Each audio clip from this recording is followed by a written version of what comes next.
ایک بزرگ فرماتے ہیں کہ مجھ پر ایک مرتبہ دل کی تنگی اور خوف کی شدت کا غلبہ ہوا. میں پریشان حال بغیر سواری اور بغیر توشہ کے، توشہ سے مراد کھانا پینا، سواری، سفر، بس ایسے مکہ مکرمہ کی طرف چل دیا.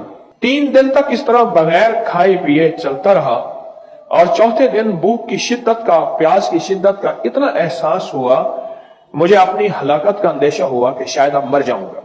اسباب کے بغیر چلا. میں جنگل میں کہیں سایہ دار درخت کا بھی پتہ نہیں تھا. کوئی سایہ ہوتا بیٹھ جاتا، سایہ بھی نہیں تھا.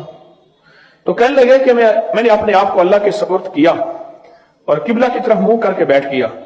مجھے نیند آئی تو میں نے خواب میں ایک شخص کو دیکھا، میری طرف ہاتھ بڑھا کر کہتا ہے لاؤ ہاتھ بڑھاؤ. میں نے ہاتھ بڑھایا، اس نے مجھ سے ہاتھ ملایا. فرمایا تمہیں خوشخبری ہو، مبارک ہو، خوشخبری ہو. کیا؟ کہ تم صحیح سالم حج بھی کرو گے اور میرے حضور کملی والے کے روزے کی زیارت بھی کرو گے. کیوں پریشان ہے؟ تو کیوں پریشان ہے؟ صحیح سالم حج بھی کرو گے اور حضور کے روزے اطہر کی زیارت بھی کرو گے. میں نے کہا اللہ تم پر رحم فرمائے، آپ کون ہیں؟ فرمایا میں حضرت خضر ہوں. میں خضر ہوں.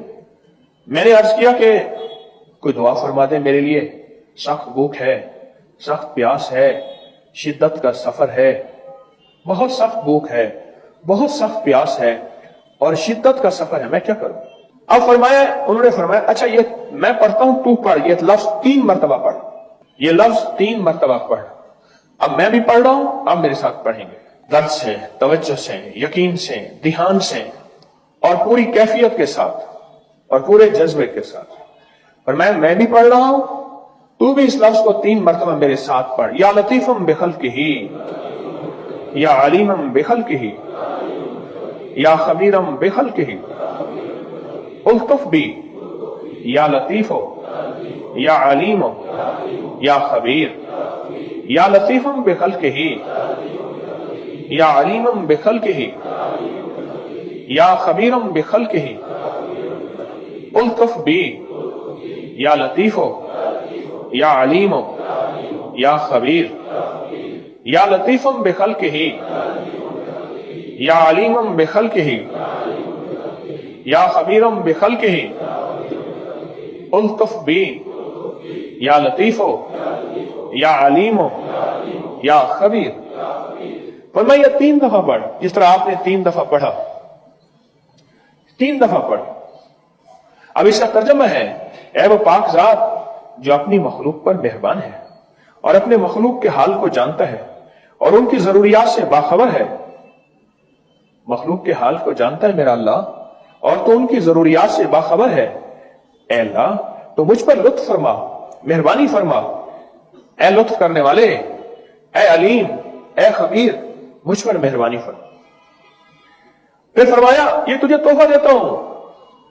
حضرت خضر علیہ السلام نے فرمایا یہ تجھے تحفہ دیتا ہوں، ہمیشہ کام آنے والی چیز ہے. جب تجھے کوئی تنگی پیش آئے، کوئی آفت نازل ہو، ہاں تنگی پیش آئے، کوئی آفت نازل ہو، تنگی پیش آئے، کوئی آفت نازل ہو. اچھا آپ سنیں، اب ایک بات اور، آپ کی جو بھی تسبیح ہے آپ پڑھیں، صرف 3 دفعہ روزانہ پڑھ لیا بس. وہ کون سا مشکل ہے بتائیں؟ اچھا کوئی وقت مقرر نہیں، صبح، شام، دوپہر، رات، سوتے ہوئے. اس دن میرا وظیفہ رہ گیا 7 دفعہ آفا سپتم والی آئے. رات کو 1:15 بجے آنکھ کھلی، میں نے پھر وہ وظیفہ پورا کر لیا، رہ گیا. اچھا 3 دفعہ پڑھ لیں صرف. حضرت خضر علیہ السلام نے اس کو فرمایا 3 دفعہ پڑھ. ٹھیک ہے، اس کے اندر کیفیات کیا ہوں گی؟ جو 3 دن کا پیاسا ہو اور 3 دن کا بھوکا ہو، سوچیں غور سے. 3 دن کا پیاسا، 3 دن کا بھوکا، سواری اس کے پاس نہیں ہے، منزل اس کے پاس نہیں ہے، سایہ اس کے پاس نہیں ہے، صحرا اور ویرانہ ہے، جنگل، درندے اور موت. اس نے کس درد کے ساتھ پڑھا ہو؟ لفظوں کے ساتھ درد چاہیے، یاد رکھیے گا، لفظوں کے ساتھ درد چاہیے. اس نے کس درد کے ساتھ، کس غم کے ساتھ، کس کیفیت کے ساتھ پڑھا ہو؟ کوشش کریں اسی درد، اسی غم، اسی کیفیت کے ساتھ پڑھیں گے. 3 دفعہ پڑھ لیں. اب کیا فرمایا حضرت خضر علیہ السلام نے؟ تحفہ ہے، ہمیشہ کام آنے والی چیز ہے. جب تجھے کوئی تنگی پیش آئے یا کوئی آفت ہو، تنگی پیش آئے یا کوئی آفت ہو، وہ کسی بھی قسم کی آفت ہو، فرمایا آفت نازل ہو تو اس کو پڑھ لیا کر، تنگی رفع ہو جائے گی۔